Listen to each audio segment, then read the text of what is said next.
In February 1958, a B-47 bomber and F-86 fighter plane collided above Tybee Island, Georgia. Scattered across the world, dozens of nuclear bombs remain missing, their exact locations unknown.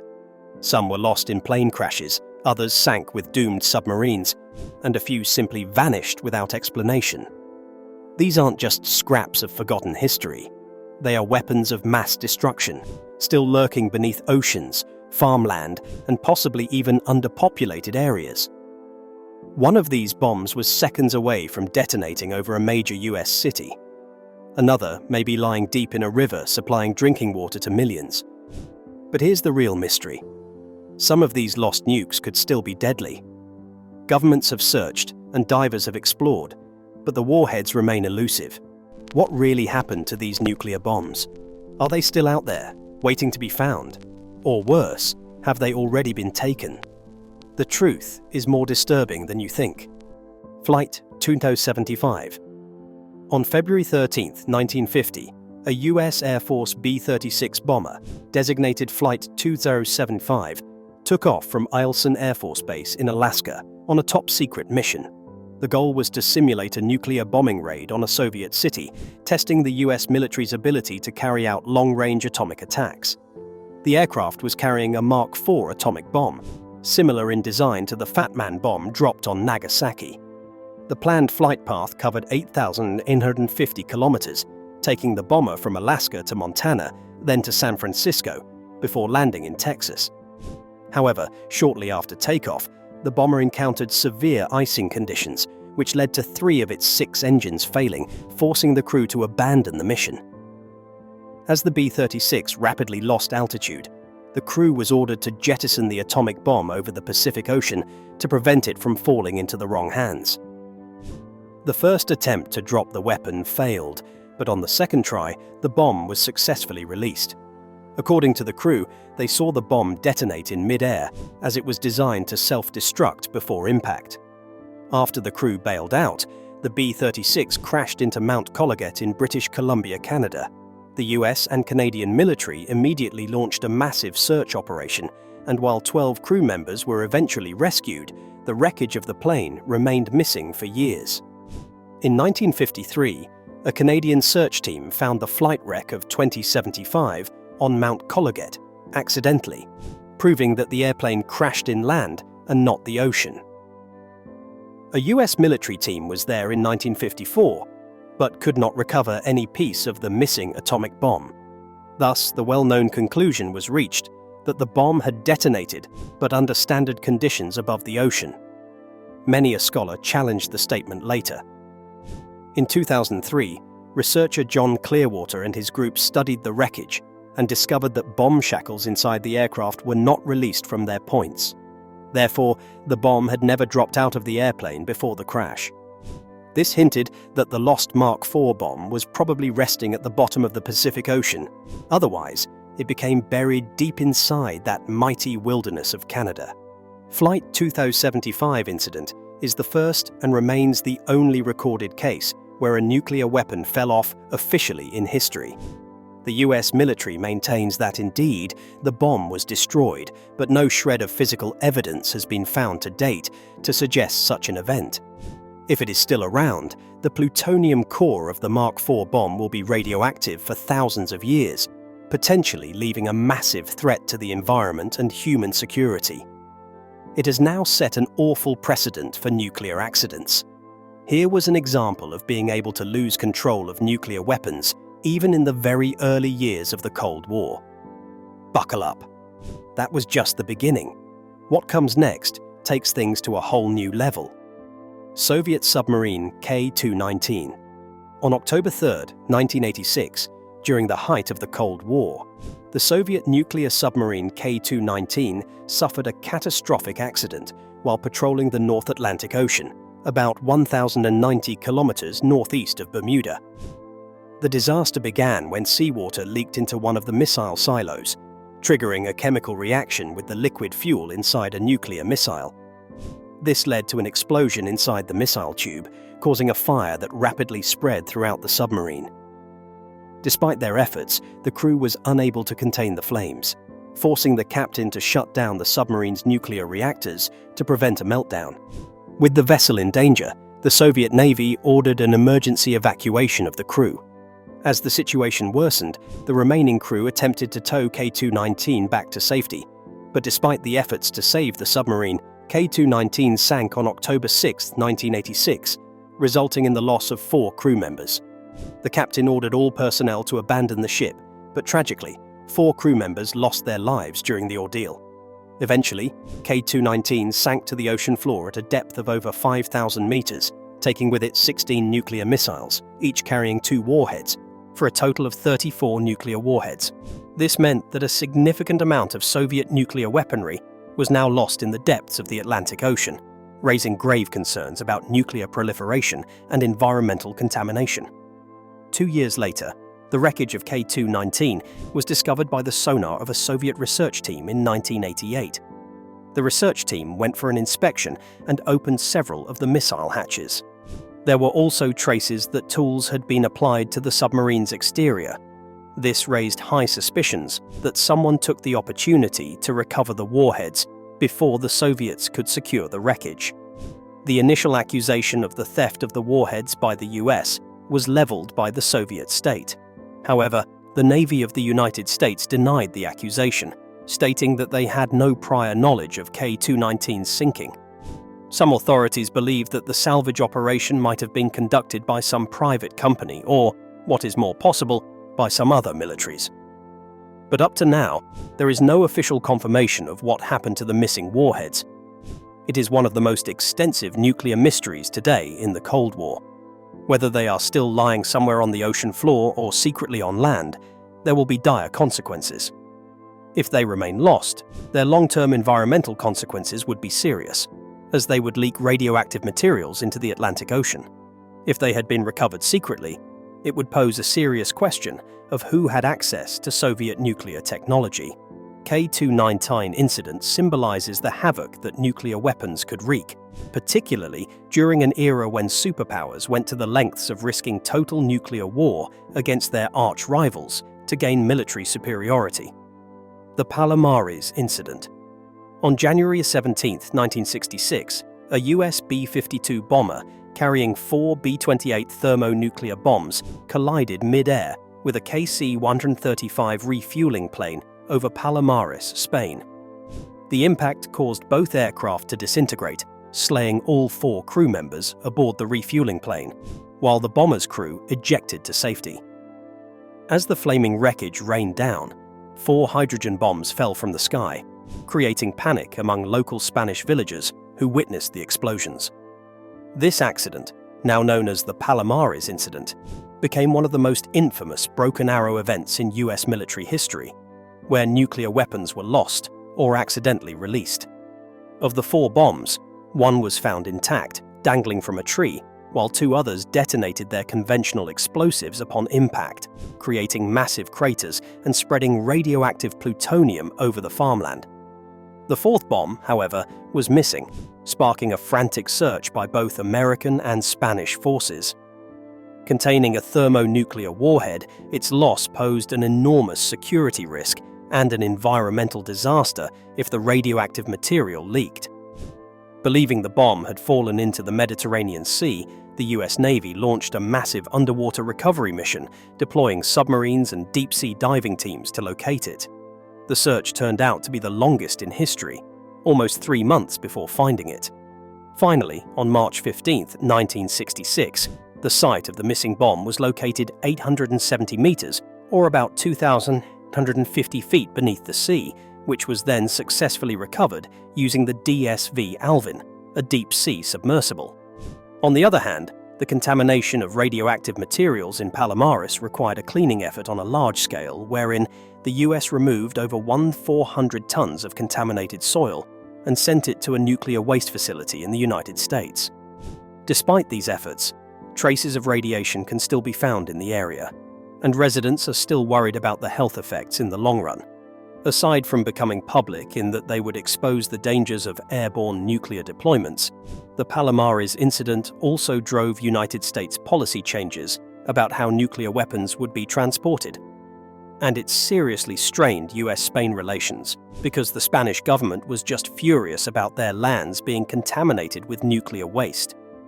Currently, the event is well remembered as a huge warning sign as to the very grave risks that nuclear disasters would entail and the grave consequences they would have when control is lost of weapons of mass destruction. Even decades later, Palomares still bears the scars from one of the most dangerous and all-time nuclear accidents in history. Sunken Mark 15 hydrogen bomb. On February 5, 1958, a B-47 bomber carrying a Mark 15 hydrogen bomb was on a training mission over the southeastern United States when it collided mid-air with an F-86 fighter jet near Tybee Island, Georgia. The collision severely damaged the bomber, forcing the crew to make a critical decision: either attempt to land with the bomb on board or jettison it into the ocean to prevent a potential nuclear disaster. Concerned about the stability of the 7,600-pound weapon, the bomber's pilot, Colonel Howard Richardson, decided to drop the Mark 15 bomb into the shallow waters of Wassaw Sound, a coastal area near Savannah, before safely making an emergency landing. Despite an immediate military search operation, the bomb was never recovered. The official US government stance is that the weapon was not armed with its plutonium capsule, meaning it was incomplete and incapable of a full nuclear detonation. However, declassified documents and testimony from a former US Deputy Secretary of Defense suggest otherwise, indicating that the bomb may have been fully operational at the time of its loss.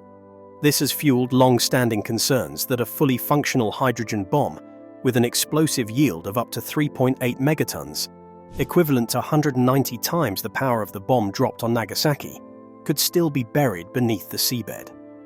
For decades, military experts and environmental scientists have raised a red flag over the possible risks posed by the lost bomb. Although a nuclear explosion is not likely to happen, any disturbance, though, might trigger the conventional explosives contained within it. This could detonate a massive underwater explosion. Moreover, if the uranium components were to leak, they may contaminate the regional water supply, including the Florida aquifer, from which millions of residents in Georgia, Florida, Alabama, and South Carolina obtain fresh water. In 2001, the US Air Force Nuclear Weapons and Counterproliferation Agency reckoned that, in effect, the explosives inside the bomb could still impose a significant environmental threat if disturbed. Till date, the sunken Mark 15 hydrogen bomb appears to be lost, buried under approximately 4.5 meters of silt beneath waters about Tybee Island. With the latest in deep-sea exploration technology, the military still considers further recovery too dangerous, since any attempt at it could activate unintended consequences, according to some experts. To some, the best option is to leave it alone as is, but others warn that over time, it may be in worse shape, leading to an increased risk of contamination or even detonation. This remains one of the most troublesome lost nuclear weapons incidents in US history. A broken arrow, loosed in the Cold War era, but carrying with it the sad legacy of its nuclear and ultimately human dangers. If the last one blew your mind, this next one will send chills down your spine. Vanished Himalayan nuclear device. During the height of the Cold War, tensions between the United States, the Soviet Union, and China fueled an arms race that extended beyond traditional battlefields. In 1965, the US, in collaboration with the Indian government, launched a covert mission to install a nuclear-powered surveillance device atop Nanda Devi, one of India's highest Himalayan peaks. The purpose of the device was to monitor China's nuclear tests, as US intelligence lacked satellite capabilities at the time. The surveillance equipment included a plutonium-238 power source weighing approximately 56 kilograms, which would provide a long-lasting energy supply for the monitoring station. However, a sudden snowstorm struck while the team was near the summit, forcing them to abandon the mission and leave the nuclear device buried in the snow. When the Indian-American team returned months later to retrieve the device, they were shocked to find it missing. The team feared that the plutonium-powered generator had been swept away by an avalanche, making its exact location unknown. Multiple search operations were conducted throughout the late 1960s and 1970s, but the radioactive device was never found. This created serious environmental concerns, as the plutonium-238 inside the generator had a half-life of 88 years, meaning it would remain radioactive for decades. If it ended up in a glacial river, the entire Ganges River system, a vital water source for millions of people in India, could be at risk of radiation contamination. The missing nuclear device kept becoming much of a secret until 1978, when India was led by then Prime Minister Morarji Desai to openly acknowledge the failure of the operation. The revelation raised a ruckus, since most of the people feared that the device could, maybe sometime in the future, create an environmental catastrophe in the long term. In 2021, during one of the catastrophic floods, billing itself as the greatest in the Himalayas, a few villagers near Reni village speculated that a glacier was melting because of the missing nuclear device, claiming that melting glaciers could indeed have been due to it, since temperatures such as those generated by plutonium melt ice. The scientists pronounced mostly against this, since there was and is a very small amount of plutonium when compared to the level required for melting ice. However, despite these reassurances and opinions, it remains a calamity, since the exact location of the device is still unknown and, therefore, the radioactive core remains active. The unseen Himalayan nuclear device is today one of the great lost nuclear materials of history. It is different from missing nuclear bombs, which pose an immediate explosive threat. This device, however, is a silent danger that shuts up within its worst threatening potential: possible contamination of an entire water system. Experts, meanwhile, are still in the field, checking out whether any significant signs of radiation are present in the area. However, they cannot assess the situation entirely due to the lack of precise location of the device. While some claim it is buried forever under permafrost and snow, others warn that climate changes, coupled with movements of glaciers, could eventually expose the radioactive materials to unforeseeable consequences. Until it is found, the ghost of this Cold War experiment lingers, indelibly branding the legacy of reckless nuclear espionage. Soviet Submarine K8. On April 8, 1970, the Soviet nuclear submarine K8 was participating in a naval exercise in the Bay of Biscay, off the coast of Spain, when disaster struck.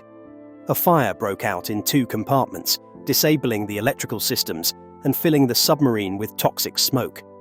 The crew attempted to contain the fire, but it spread rapidly, forcing them to shut down the nuclear reactors to prevent a meltdown. The crew fought bravely to save the vessel, but the damage was too severe, and K8 became completely disabled in the open ocean. Despite the loss of power, the submarine managed to surface, allowing for a possible rescue.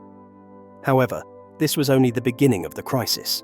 The Soviet Navy dispatched rescue and towing vessels to secure the K8 and tow it back to safety. The crew was partially evacuated, but 52 men, including the captain, chose to stay on board, determined to save their submarine.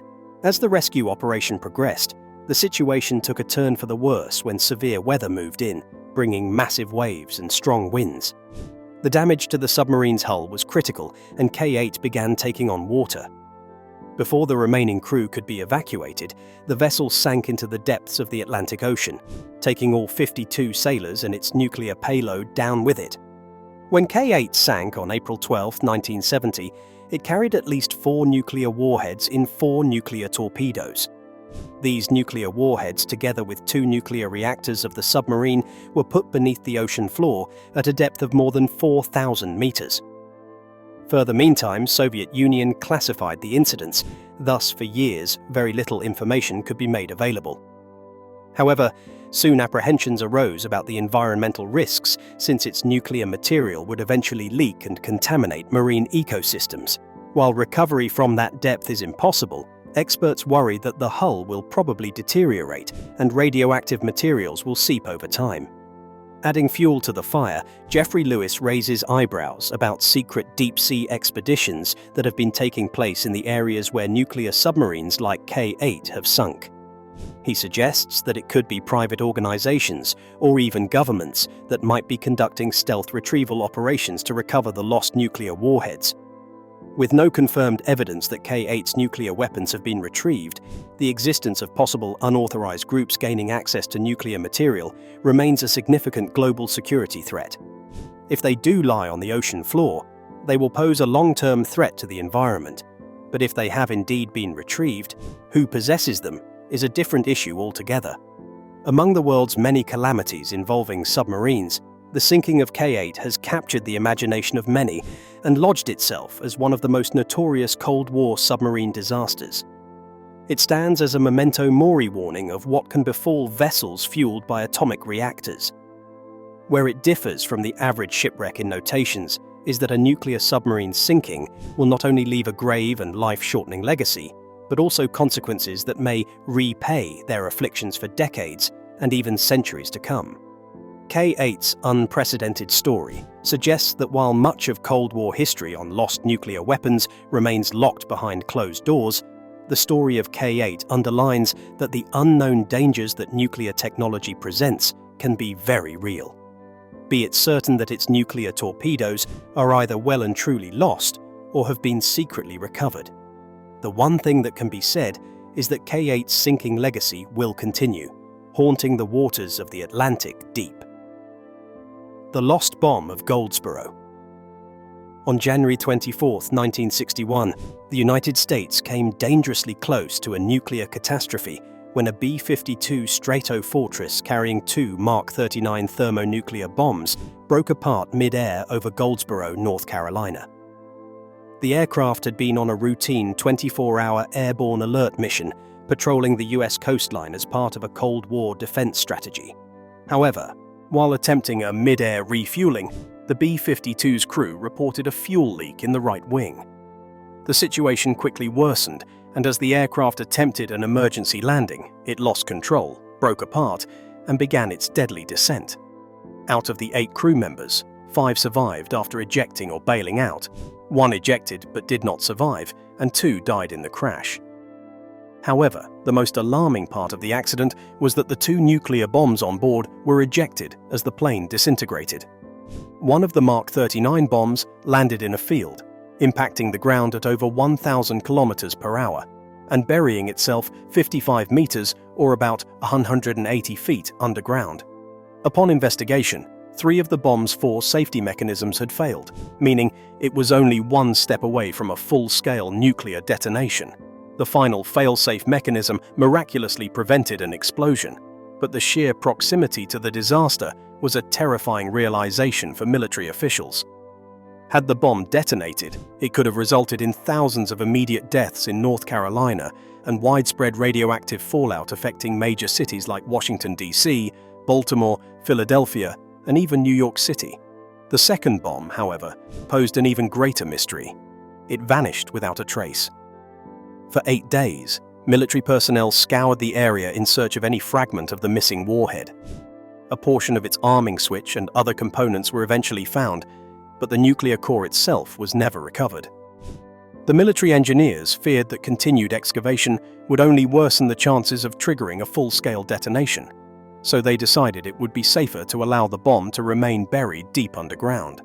To this day, the nuclear material remains a mystery, a part of which is still buried under North Carolina's rusting soil. In later salvaging missions, the thinking of the military experts brought the Mark 39 bomb not to have been mounted on a B-52 bomber. The aircraft had such design defects that its features were unsafe for carrying because of the intensity and efficiency of the nuclear weapon. And there was also a near catastrophe by which the Goldsboro incident turned out to be a test for that. The declassification of some documents revealed that the bomb was dangerously close to detonation, with one official stating even, "By the slightest margin of chance, literally the failure of one electrical switch, a major American city could have been wiped out." This had everyone worrying about how many understood near misses that were covered during the Cold War. Today, the lost bomb of Goldsboro remains buried, a grim relic of Cold War-era nuclear negligence.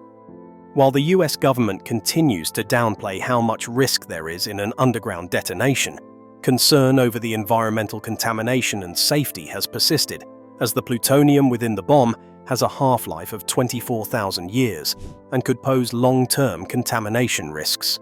The Goldsboro near miss remains famous as one of the closest cases in history when a nuclear disaster nearly happened on American soil, and serves as a chilling reminder of the perils of nuclear deployments through the air and the delicate safeguards that keep unimaginable destruction at bay. That was a shocking truth, but what comes next will make you rethink how safe we really are. The risk of missing nukes. The loss of nuclear weapons poses a serious global risk, not just because of their destructive potential, but also due to the long-term environmental and security dangers they present. While many of these broken arrow incidents occurred during the Cold War, their consequences remain a ticking time bomb. Some of these missing nuclear weapons still contain active nuclear cores, meaning they could detonate under certain conditions, such as accidental disturbance, corrosion, or intense pressure changes. Even if the nuclear chain reaction does not trigger, the conventional explosives within these bombs can still cause large-scale detonations, which could be enough to scatter radioactive material over vast areas. The Tybee Island. Mark 15 hydrogen bomb and the Goldsboro Mark 39 bomb are prime examples of weapons that, if disturbed, could still cause significant destruction. One of the greatest concerns surrounding lost nuclear bombs is environmental contamination. Many of these weapons were lost in oceans, rivers, or remote areas where their radioactive components could slowly leak into the surrounding environment. The vanished Himalayan nuclear device in India is an example of a non-explosive but highly radioactive risk. If the plutonium-238 inside the device leaks into the Ganges River, millions of people could be exposed to radiation poisoning. Similarly, the sunken Soviet submarine K8 and its 4 nuclear torpedoes could eventually corrode, leading to radioactive leakage into the Atlantic Ocean. In some cases, even when nuclear bombs are found, removing them could pose a greater risk than leaving them buried, as was concluded in the case of the Tybee Island bomb, which remains under 4.5 meters of silt to this day. The future of nuclear diffusion and proliferation is another fear besides environmental hazards. Some of the missing nukes might not actually be missing. Much increasing evidence suggests that some may actually have been secretly recovered by unknown entities.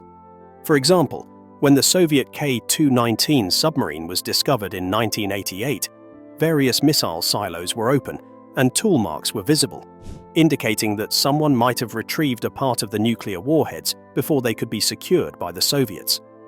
If these weapons were taken by rogue nations, private organizations, or terrorist groups, they could pose a global security nightmare. One of the dissimulated nuclear warheads could thus later be reverse-engineered or used as a dirty bomb over a major city site, emanating radioactive contamination. To find these lost nuclear weapons is about as difficult as they come, with most of them buried under layers of thick sediment, stashed away in deep-sea trenches, or lost in far-flung regions that remain inaccessible.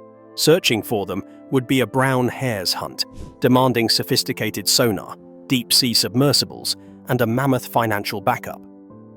However, governments would be reluctant about the nuclear accident, fearing it would cause more diplomatic frosty relations or panic among the masses. All this means that many of these then might continue going missing in the next future occasions to come, the perilous potential he bears hovering above future generations. But the real controversial question will always remain: are they lost, or have they already been buried all this time, but below the radar? Applied psychologist approaches, however, are very much influenced by the current debates and the emerging discussions surrounding nuclear weapons that educate more global concerns as opposed to security and environmental reasons, keeping in mind the psychological issues and the geopolitical aspects of these missing nuclear weapons. Their existence alone, that of unaccounted warheads, would thus undermine international arms control agreements and cast doubt over global nuclear security. As per a 2014 report published by the Nuclear Threat Initiative, or NTI, losing nuclear weapons or fissile material raised the likelihood of nuclear terrorism manifold. According to former US Secretary of Defense William Perry, the chances of a terrorist organization getting nuclear materials is higher than most people realize and rising every year. Example cases, as in the past, indicate that misplacement happens even with seemingly secured nuclear weapons. 6 US nuclear missiles mistakenly flew across the United States in 2007, with guards not knowing it for 36 hours. That is a shocking example showing how misplaced it is to have nuclear weapons in this day and age, even at the present. How does this sign pertain to weapons kept during decades underwater and far away, much less under such a close watch? Advancements such as deep-sea exploration, black market arms trade, and espionage tactics may have rendered the lost nuclear warheads obsolete. The real threat they pose, then, is not just their existence. It is not knowing who might find them first. Lost nuclear bombs, a chilling reality. Should they be recovered or left buried forever? Comment below. If you found this fascinating, hit like, subscribe, and turn on notifications for more deep dives. And don't stop now. Watch the next video on your screen for another mind-blowing mystery.